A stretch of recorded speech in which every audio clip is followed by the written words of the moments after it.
Setting up the Facebook Conversion API for your Shopify store helps you track customer actions more accurately, especially after iOS 14 privacy changes. Here's how to set it up. Use Facebook Channel app.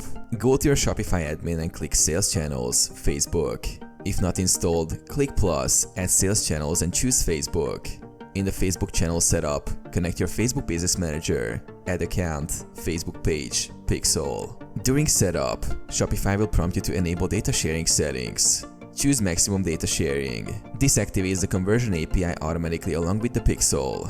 Click Finish Setup. Manual setup via developers. If you prefer a custom setup or advanced tracking, set up a Facebook pixel manually. Use Shopify's webhooks or third-party apps like Elevere or Trackify to pass server-side events via CAPI. Configure the event ID to prevent duplicate tracking.